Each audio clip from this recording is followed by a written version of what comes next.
Welcome back to the Restaurant Rockstars podcast. Thanks to you, we have now exceeded 430 episodes, so please keep listening. Stay tuned. Thank you.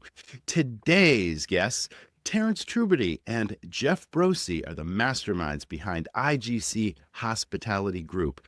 Now, they're running some very powerful brands in two of the most competitive restaurant cities on the planet, New York City and Miami. They have extensive experience, and they're going to give us immediately actionable ideas on how they establish leadership and training, mentoring and shadowing, and getting the most from their labor and retention. We're going to talk about marketing that works. We'll talk about social media. We're going to talk about the necessary technology that leads to guest convenience and efficiency in their operations. All about the critical finances and the numbers and ins and outs that can immediately help you run a stronger restaurant. So you're not going to want to miss this episode. We've talked about our Restaurant Academy in multiple episodes, but now we've broken out the courses into individual lessons that'll help you run a stronger business. We have our leadership and accountability course to build your dream team.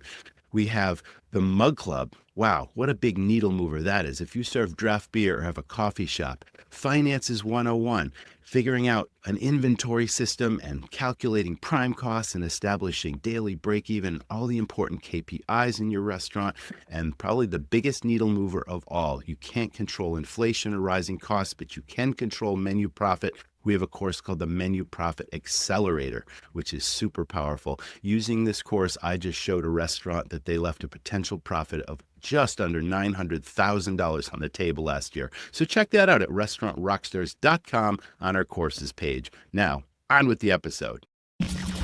You're tuned in to the Restaurant Rockstars podcast. Powerful ideas to rock your restaurant. Here's your host, Roger Beaudoin.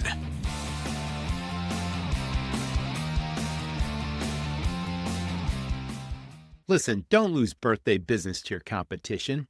People celebrate birthdays 7 days a week. The check averages are high, and when they have fun in your place, they'll come back again.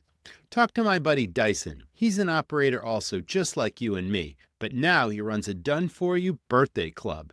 Go to jointhebirthdayclub.com/birthdayrockstar. It's a piece of cake. Hey everyone, welcome back. This is the Restaurant Rockstars podcast. So glad you're with us. Jeff, Terrence, how are you today? Welcome to the show. Happy to be here. Thanks for having us, Roger.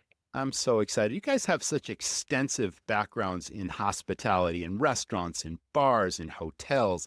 It's a cross-section, gamut, New York City, down in Florida. Where did it all begin? There's obviously a huge passion there for both of you. Just tell us just a brief background of why hospitality and why this business.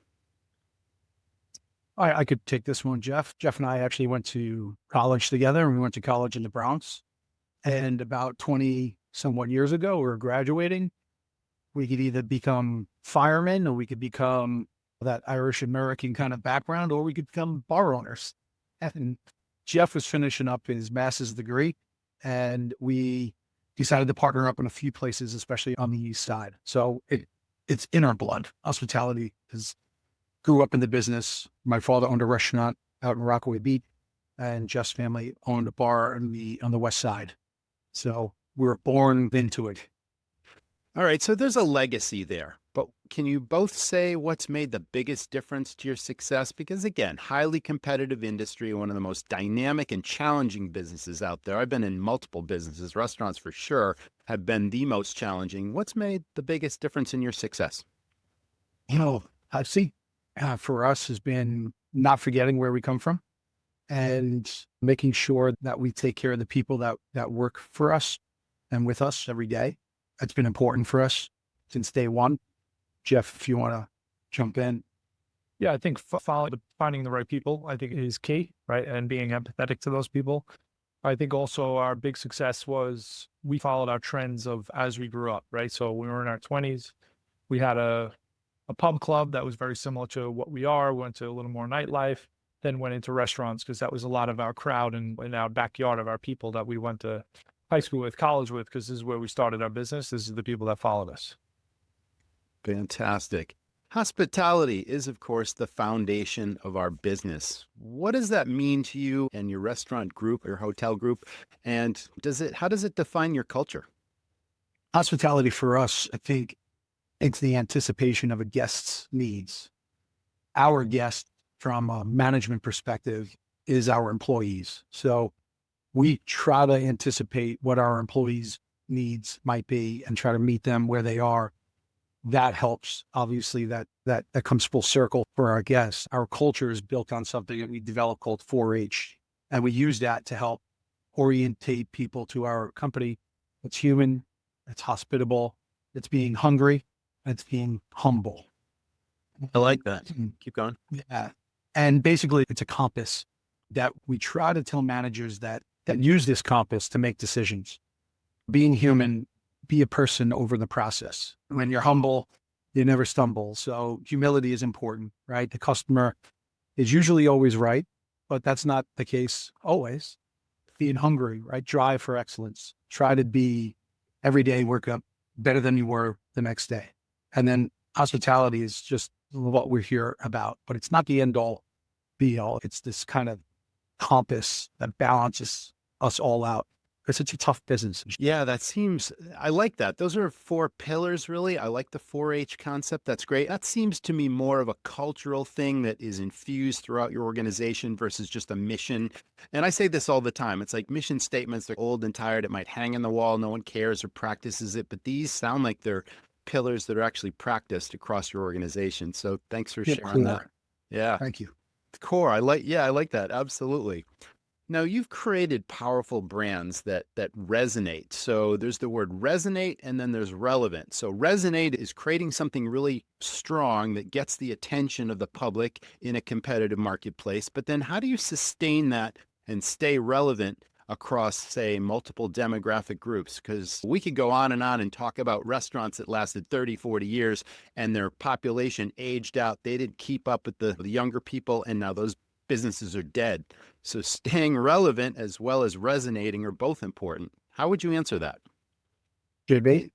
Sure. So I think obviously we've got to follow the trends. We got to follow the food trends. We got to stay relevant in regards to our social media presence. And I think the key word to all this is consistent, right? Even if we're following these trends of food and elevating our cocktails and our wine program, we still need to be consistent across the board, right? They're going to come in every day. I think something we always talk about is genuine hospitality, right? So people always come in for the people and how they feel and what they feel when they come through our doors. That will never change.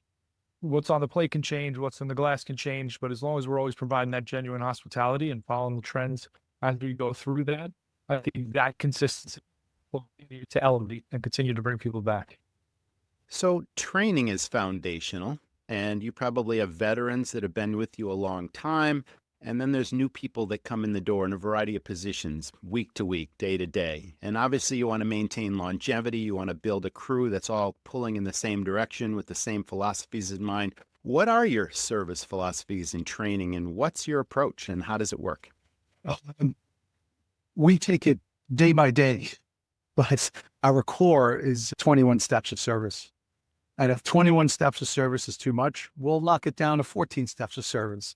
But it's continuing, it's continual. So every month, even for our management training, we do classes in the office, or we're doing hands-on P&L training, right? We're doing service training, trying to hold everybody accountable, but at the same time, balance that human side of being as consistent as possible, but making sure that we're checking all these boxes. Because when you have an organization as large as we are, it's important that those things have just followed through on.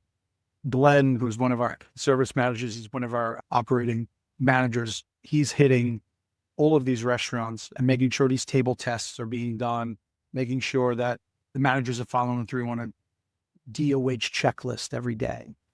Things like that just seem a little repetitive, but also they're important to running successful restaurants.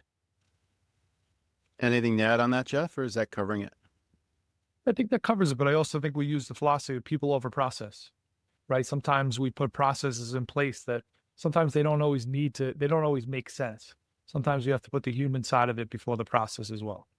Is there mentoring and shadowing that happens where perhaps a new person will follow someone or even multiple people like your A players because different people have best practices and different styles and you can learn something from different people before you turn somebody new on the floor? Absolutely. There's a 5 day, yeah, there's a 5 day training. They'll have to pass a few tests, table tests and menu tests. And if they need some more time, we'll give them more time. They work every position in the restaurant, whether if they're a server, they're running food, they're bussing, they're hitting all the points of the restaurant.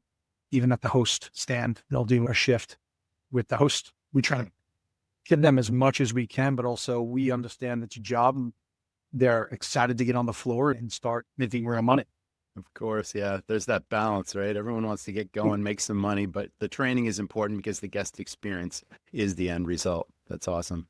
And just to Yeah, add, go ahead. to that, on Yeah, some please. depending on the position, hourly position versus a management type position, what we've learned over time in the last, I would say 2 years, the technology training to the management is something we really had to pick up, right? Because there's so much more tech now that's been within the business that it takes a lot for the people to understand it. Where sometimes we took our managers, threw them right on the floor, let them get training on the day to day, and then the back end stuff that they needed to understand of what technology we had, it was almost crippling them, right? Because it was taking so much time. So we actually took a few days during that training period, brought them back to the office, let them really understand the tech side of the business as well before they hit the floor.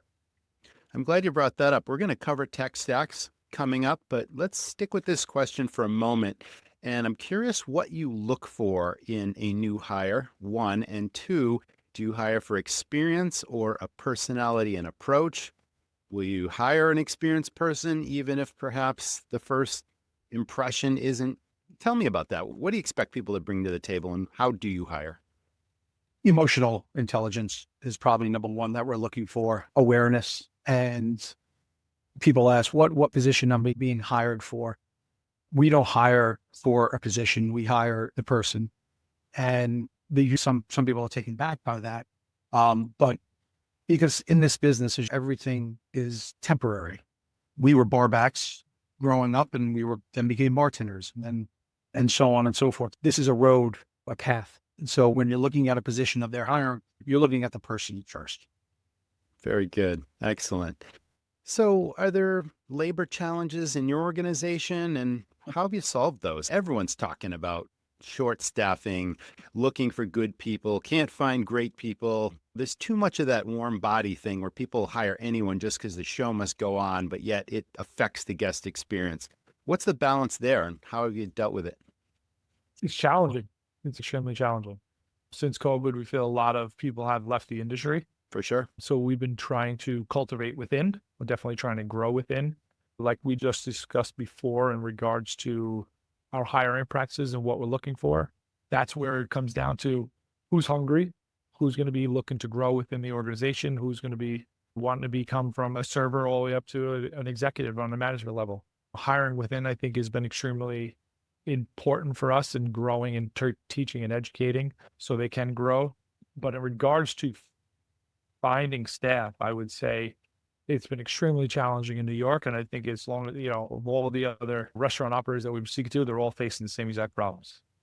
Yeah, and there has to be a future to this industry. We can't continue to lose good people to other industries. And obviously there's pay and there's camaraderie and team spirit and all those things that people look for. It's not just about how much they make. It's also about fit and it's about chemistry and fun. This is a fun industry, but it's unfortunate that a lot of people start here only as a stepping stone to get somewhere else where you really want to cultivate people that have a passion for hospitality and they want to grow within this business because there really are so many opportunities. You don't need a formal education. You can travel the world and make a good living just with hospitality skills and people skills and the things you're teaching your people every day. So it is sad and it's challenging and we're all hoping for a solution, but everyone's struggling with it. Every person should work in a restaurant at least once or one day or 1 hour. There'd be a lot more empathy in this world. Absolutely. What are today's restaurant guests seeking and their experiences and how are you constantly you mentioned trends earlier and following trends.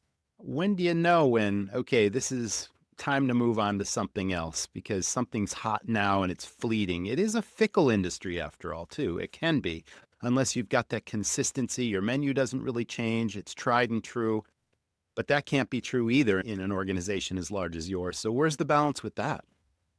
We've built contemporary restaurants as far as design goes. We've had better luck with classic restaurants, again, tried and true, dark woods, taverns, things that just don't go out of style. Yeah. We call it like finding their little hole. People want to be, number one, I think people want to be recognized. They want to feel like a regular. And through tech and through good management training, we're able to build really a great regular base. As far as food trends go, the cheeseburger is now it's the hottest food. And it's been the hottest food for 50 years. Whereas every restaurant has a burrata on it now. And 15, 20 years ago, that wasn't the case. I think that shift is happening, and people's palates are always changing and their tastes are always changing. Obviously, COVID threw a whole wrench into even the cocktail world for us. What we found is that people are drinking a lot more martinis than they were pre-COVID. So I think it's listening and tweaking. It's not flipping the apple cart. And it all comes down to what Jeff said, like just consistency. And we used to call it SALT, right? Like with the manager, it's sound, ambiance, lighting, temperature, SALT. I try to explain that to people now, and they're like, or 20-something-year-old managers like, I don't know what you're talking about. So I say vibe check. I like that. What's the vibe? And what's the vibe check? What are we doing? How's the vibe in here? And how's the music? How's the temperature? How's the lighting? How's the energy? Are we matching it? Is the staff matching it? Sometimes you got to bring it back. Sometimes you got to go forward. Or even like on our training, we have to change the words that we're using because this is our third decade in the business and working in the industry. We started working in bars in the mid 90s, and now here we are in the mid 2020. It's crazy. I like that acronym. SALT is good. Consistency is so important, especially when you've got multiple venues across the city, down south. How often do you cross shop, for lack of a better term, your different venues, just to get your perspective on how well are these places being managed and what's missing? The 1,000 details are constantly ever present when we own properties like this. And it's so hard to reach perfection in this business when there's so many details. What do you think about that? Do you travel quite a bit? Do you have other people that mystery shop for you? What's your plan there? I think it's across the board. We try to get into the venues as often as possible to check in on that vibe check as Terrence described. Also, on top of that, we do use secret shoppers. So a few different organizations that we've used to just go in to check in on the consistency. And then we also have our executive level that are in and out of the venues every single day. So they try to map out across the board that somebody is in each venue as at least on a regular basis for that day or for a shift, just to make sure that we're staying consistent to all of that SALT that Terrence was describing. All right. Very good. New York City, don't need to talk about how expensive it is to do business in New York, but irregardless, no matter where you are in this country, it's becoming harder and harder to maintain the value proposition to a guest amidst inflation, rising costs, and short staffing. How do you do it? Restaurants sell tons of fried food, and your customers love it. But the hassles, hazards, and mess of fryer oil, cleaning hoods, and all that grease, well, you can forget all that with Restaurant Technologies. They deliver your oil, filter it, monitor usage, collect and recycle your waste cooking oil. Their AutoMist system automates your hood and flue cleaning, eliminating the fire risk. As a Restaurant Technologies customer, you'll also save 10 to 15% in your insurance premiums. Plus, get a bonus for new customer referrals. Get started at rti-inc.com or call 866-399-3639. Good question. Yeah, there's a few ways. Like, largest cost for us is the labor side, right? I would say is number one. The second largest cost is occupancy cost. So that's our rent and utility bills and all that other stuff, besides our cost of goods. So we always look at what's the easiest, not easiest, but what's something that we can negotiate, that we can manage and maintain. Occupancy cost is probably it. We've taken in About 10 years ago, we decided to get into the hotel industry. Originally because it was lower entry cost to get into it at that point, because we were more an amenity hotel, so we weren't paying premiums for our rent. So we were able to get in there at a lower cost. That is something we're really focusing on as we go forward, is how do we get the initial cost to keep these places open and vibrant and still manage it with labor and cost of goods. The cost of goods and labor, obviously we need a set amount of staff to be able to maintain these restaurants, but they are still manageable costs that we can maintain. The occupancy cost of the rent in these high locations are stuff that we don't have control over. So when we go and we start a new business, we always say, where do we start with the occupancy cost? Then we build in our projections for our cost of goods. We build in our projections for our labor. And hopefully at the end, there's money for us to be able to survive. There you go. In a low margin business, and it's so important not only to maintain those margins, but try to grow them through efficiencies. But you've got some leverage, some economies of scale. You must be strong negotiators with suppliers. That's all important, right? Absolutely. We try to leverage that as much as possible. Of course, right? You do business with people for a long time and they want to maintain your business. They work for your business. But you don't ask, you don't get. I say that all the time, and I'm sure you're adept at that. And we look at our vendors as partners, right? So we try to stay consistent with them, and we try to stay loyal to them as long as they're loyal to us and it makes sense financially. Right on. Let's talk about leadership versus management. I talk about this all the time on this show, and that word manager, I think, is just overused, and it doesn't mean that someone either is competent or experienced to lead, or they've got experience just because they hold the title. There's a difference between a true leader and a manager. What's the philosophy there with your company? The same guiding principles as 4-H. We're serving leadership. There's no job beneath us, and you can find us. Obviously, if we need to dishwash, we're dishwashing. If we need to park cars because valet's backed up, we're going to park cars. We're going to try to find out why we're parking cars later on. But when there's an expectation for a guest, where we're going to meet their needs and try to help and support our managers. But we do come from we are servant leaders, and we try to teach that, not just preach it, but actually do it. And I think we have a great management team. Most of them been with us for 5+, 6+ years, some even 15 years. They understand, they all have this kind of idea that there's no job beneath anyone. That's leading by example for sure. All right, so you've got longevity with a very strong leadership team. How are you recognizing and rewarding those people and making them feel like their opinion, their voice matters, that they're doing an amazing job, and you want to keep these people so that they don't jump ship and go somewhere else? What's that look like? It can be challenging, but it's constant communication. It's a weekly meeting.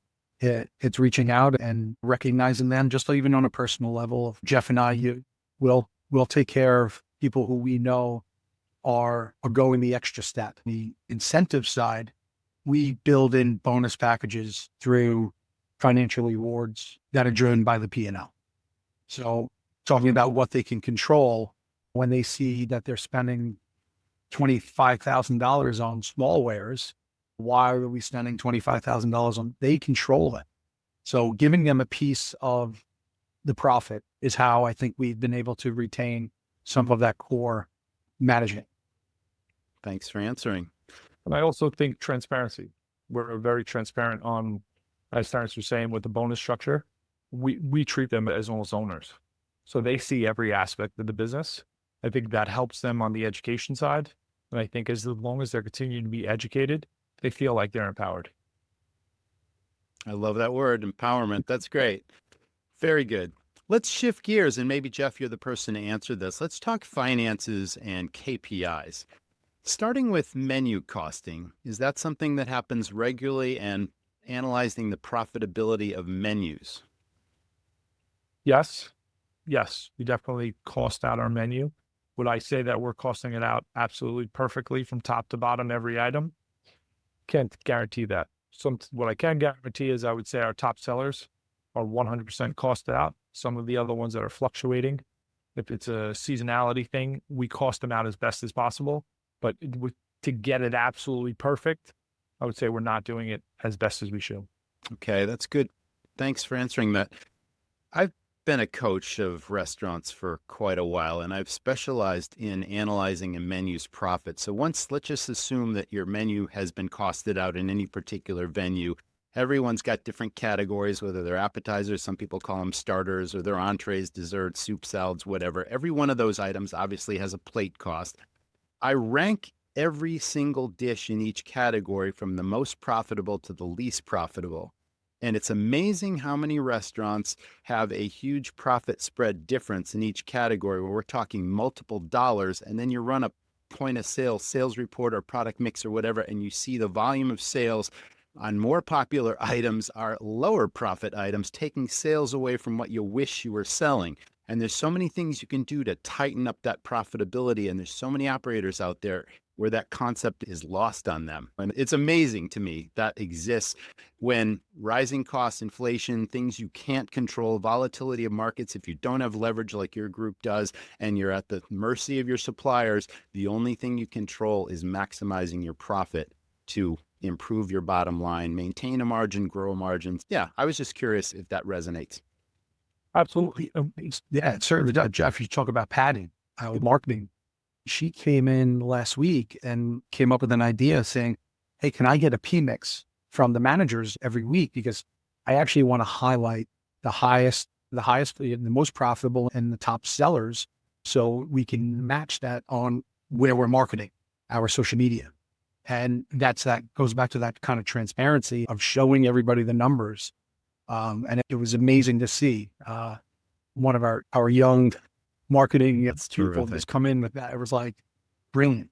That is fantastic. So I love the word entrepreneur, and it sounds like you're growing entrepreneurs because your people treat the place like they owned it. They run it to the numbers, and they care about the hospitality approach and all those things. They're not just employees. It's like they're part of a team that understands the bigger picture. You might train for that, but you can't have too many people like that in your organization. It sounds like that young lady is one of those people. Very cool. Yes, absolutely. You touched on tech stacks earlier. What tech is vitally important? You mentioned, okay, there were a couple hiccups along the road, and training people in a new technology takes a little bit of time, but if it increases efficiency and enhances the guest experience, we need this stuff. What really is a needle mover for you? What can't you live without from a tech standpoint? Probably say 7 Rooms is our CRM reservation platform, is what we use across the board. We've been using it now for, let's see, what are we on, almost 10 years now? Oh, yeah. We probably have over 1 million plus members within our CRM now from our client base that we've built. It allows us to monitor on what they're eating, the trends that they're coming, how often they're coming, the money they're spending, just so we can truly understand our guest. I would say is our number one tech. I would say our second largest is we use a company called Margin Edge. That is our inventory and our bill pay system that we use throughout the organization. What else do you think, T? I mean, POSs, but I want to go back to 7 Rooms. Just even thinking about how your inventory is, your seating inventory, and relaying that back to a PMS, a property management system that people use in hotels. 7 Rooms allows you to control your inventory and dishes it out to all those other third-party services. That's the idea of it, and that's where we were really attracted to it. We saw how much we were spending with Open Table in 2013 and 14 and 15, and we said, there's got to be a better system out there. And we've grown with 7 Rooms, so we can't speak enough about it. And then we were early investors in Bbot, which was a delivery platform system that we integrated into the hotels that we're in. So the QR code was in the hotel room. They could just snap it and direct order to the kitchen. And that was a pretty easy integration for us in some of these, in the hotels that we were servicing. Excellent. Everyone needs technology. There's been a hesitation in this industry, not necessarily in the larger restaurant groups, but overall in this industry. Tech is something that people there's some stumbling block about it. And there's new technology coming out all the time. And there's a monthly residual payment to it. There's a learning curve for your people. We've talked about all these things. And I'd really like the industry to embrace it a little bit more. How about artificial intelligence? Are you using that in any degree? Yeah, we use it in our phone system right now. I use a company called Slang, which is a automated system that actually is hopefully going to integrate with seminar rooms. So when people are calling in regards to their phone number pops up, it will develop their profile that's built into our CRM.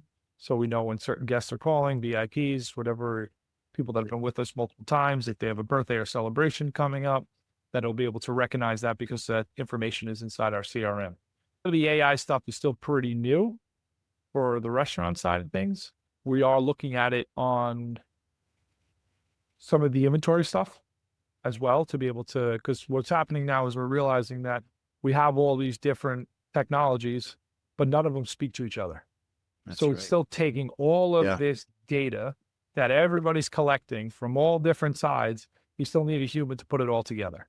So we've been reaching out to a few different AI companies that are able to possibly take all the data that we have and then spit out the information that we need. Okay, very good.